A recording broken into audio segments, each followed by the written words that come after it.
पहले सभी देशवासियों को स्वतंत्रता दिवस की बहुत बहुत बधाई। Happy independence day. Archana ji, शादीशुदा इंसान की जिंदगी में 15 अगस्त कभी नहीं आता। उसके सीधे 26 जनवरी आती है।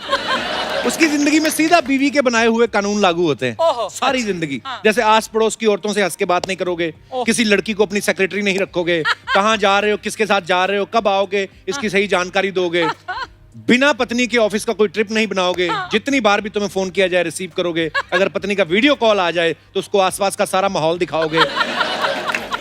आपको नहीं लगता अंग्रेजों के कानून जो थे वो कम सख्त थे? आपके तो और कठोर होंगे, उसमें तो हाथ मरोड़ना, गला दबाना भी होगा, आई एम श्योर। अच्छा, 15 अगस्त के दिन आप सबको पता कि लोग झंडा फहराते हैं और आजादी का जो है ये दिवस मनाते हैं। हमारा ये अपना आकाश तबले वाला, ये 3 अगस्त को झंडा फहरा रहा था। मैं कहा आज तो राखी है। कहता मेरा 15 अगस्त आज ही मेरी बीवी मायके गई हुई है। जो हस्बैंड इस गलत फहमी में आ जाते हैं ना कि 15 अगस्त है, हम आजाद हैं, और सोसाइटी के फंक्शन में जाके बगल वालियों को ताड़ रहे हैं, फिर उनकी बीवी ने उनको 21 कोहनियों की सलामी देती है, वो भी पैनक्रियाज के ठीक ½ इंच नीचे। अच्छा, इस बार बहुत सी जगह इंडिपेंडेंस डे जो है ऑनलाइन मनाया जा रहा है। बहुत सी जगह नहीं बल्कि हर जगह ही। इससे अर्चना जी हमारी बड़ी परेशान हो गई, क्योंकि सब इनको व्हाट्सएप पे लड्डू भेज रहे हैं। अदरवाइज तो इनके घर पे इतने लड्डू इकट्ठे हो जाते थे, हलवाई के पास उतने नहीं होते थे। बचपन में भी आपके, तो हम उस दिन परमीत सर आए थे, आपके बारे में काफी बता रहे थे। क्या? कहते बचपन से ही लड्डू उठाने में बड़ी माहिर थी। अच्छा। स्कूल में सब बच्चों को 2-2 लड्डू मिलते थे ना, ये 2 लड्डू का बना के 1 कर लेती थी। मेरे को एक। सर मेरे को तो एक ही मिला है। वो कहता था बेटे आपका लड्डू कुछ ज्यादा बड़ा नहीं है। सर मेरा हाथ भी तो देखो कितना बड़ा है। अच्छा, 15 अगस्त में ना बहुत से स्कूल में ऐसे ग्रुप फोटो खींचती है, तो जो अच्छे बच्चे होते हैं ना ऐसे खड़े करके फोटो खिंचवाते हैं। कुछ मेरे जैसे होते हैं जिनका ध्यान टेबल पे होता है जहां लड्डू लगे होते हैं। सारे बच्चे इधर देख रहे हैं, वो इधर देख रहे होते हैं। आपकी फोटो भी देखी मैंने। अच्छा। बाकी हम तो ऐसे देखते हैं, ये ऐसे देख रही थी।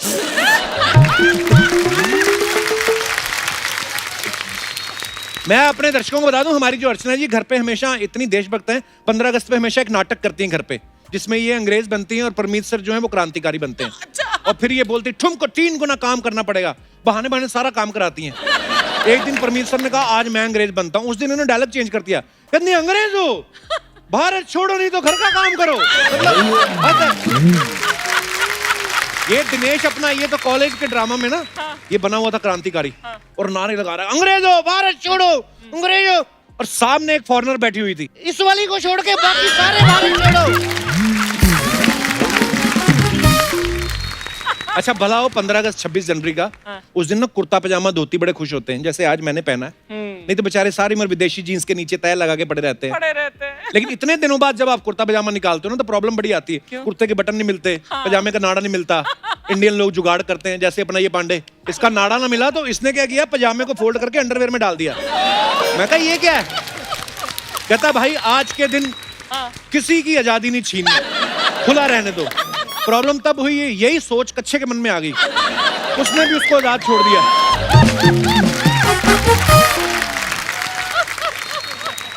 अच्छा, लड़कियों को फैशन करने का बहाना चाहिए होता है।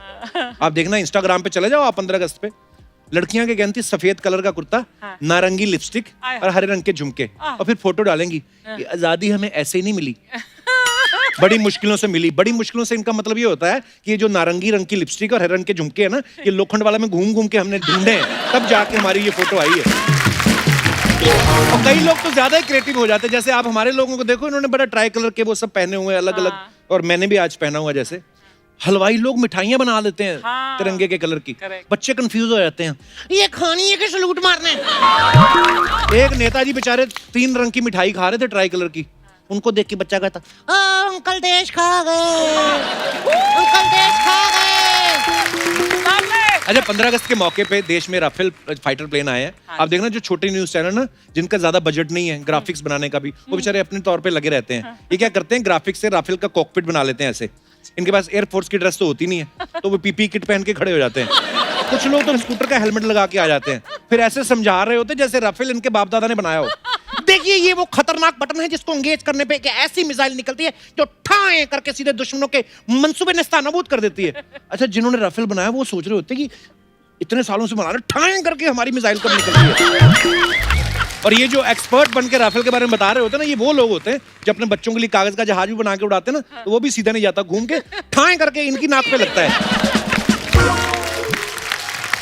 कुछ लोग तो ऐसे दिनों पे स्पेशल स्पीच तैयार करते हैं, जो सोसाइटी के चेयरमैन होते हैं या कोई स्कूल के प्रिंसिपल, और ऐसे भाषण देते हैं सबको जोश आ जाए। ये आजादी की कीमत उनसे पूछो जिन्होंने अपना सब कुछ त्याग दिया था। हमें गर्व है कि हम आजाद हिंदुस्तान की उस मिट्टी में पैदा हुए हैं, और देश के लिए हमें भी खून देना पड़े तो पीछे नहीं हटेंगे। तालियां। भाषण के बाद इनसे बोलो ना, सर इस तरफ ये रक्तदान कैंप चल रहा है, थोड़ा थोड़ा खून हो जाए। मैं खुद का हीमोग्लोबिन कम आ रहा है। अच्छा, अंग्रेज चले गए लेकिन हमारी हिंदी में इंग्लिश मिक्स कर गए। ये दिनेश कल मेरे से बोलता था, कहता मुझे ना हैवीपन फील हो रहा है। हैवीपन? मैं कहा हैवीपन मतलब? कहता भारीनेस। मैं कहा इसमें कौन सी मुश्किलिटी है, ये होता है कभी कभी बोरियत की वजह से।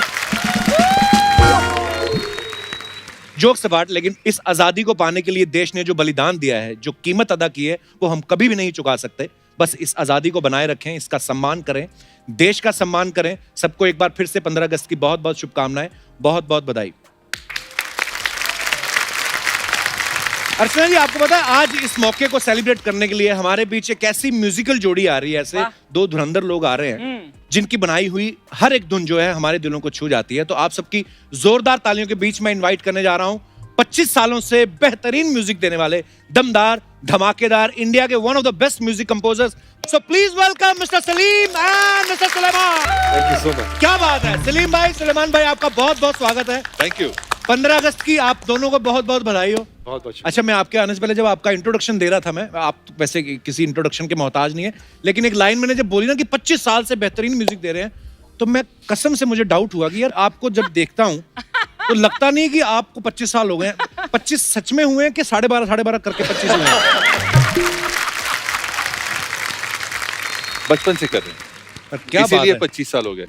हाँ, जब भी आते हैं ना कपिल शर्मा शो में, तो ऐसी रौनक जमती है शुरुआत से ही, मतलब जो माहौल बनता है ना, इट्स लाइक ये जब आप आते हो ना तो रौनक आप ही लगाते हो। हम लोग तो एंजॉय करते हैं Exactly. और मुझे तो बड़ी खुशी होती है जब कोई म्यूजिक फील्ड से आता है कोई, तो मेरा मन करता है सुनते जाएं। और सलीम भाई, ये जो गाना है चक दे इंडिया, हमारी क्रिकेट टीम कुछ जीते, हमारा कुछ भी हो जाए, कोई बॉर्डर पे हमारी फौज कोई कार्रवाई What a करके आती है song, कुछ, what a song. तो हमेशा चक दे इंडिया। पाजी, ये गाने का ख्याल कैसे आया था आपके मन में? एक्चुअली ये शुरू हुआ था क्योंकि फिल्म का नाम चक दे था, जी। और जब हम गाना बनाने बैठे तो फिल्म की स्टोरी जब पढ़ी तो ऐसे लगा कि एक बड़ा पेट्रियोटिक गाना बनना चाहिए। जी। तो हमने बड़ा एक शानदार उंडा गाना, डीप सेंस और ऐसे सब गाना बनाया। तो प्रोड्यूसर साहब आए और बोले, यार ये क्या कर रहे हो यार, अच्छा। ये मेरी पिक्चर का गाना नहीं। तो ऐसे करते करते हमने 7-8 अलग वर्जन बनाए। अच्छा तो जी। एक दूसरा गाना था, वो बड़ा मजेदार था, दमदार था, उसमें बीट्स थे, काफी कुछ था, बट रूह नहीं थी। अच्छा। तीसरा, चौथा, पांचवा, छठा, सातवां सब कैंसिल हो गए। मैं सुलेमान को बोला, ये पिक्चर छोड़ देते यार।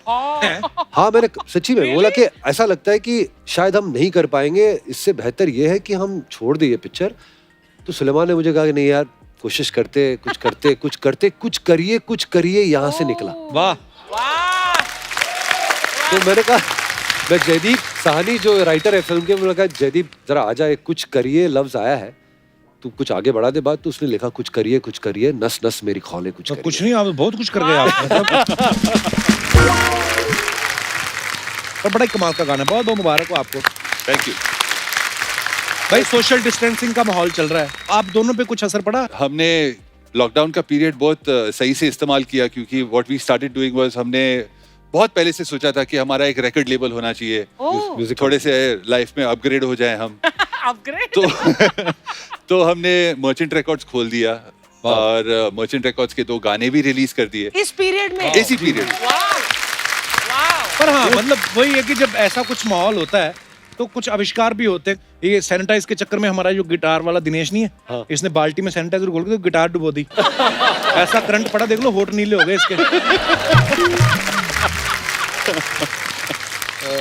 आइए सलीम भाई, आपका बहुत बहुत स्वागत है। सुलेमान भाई please. Thank you. What is this instrument called? This is called a zen drum।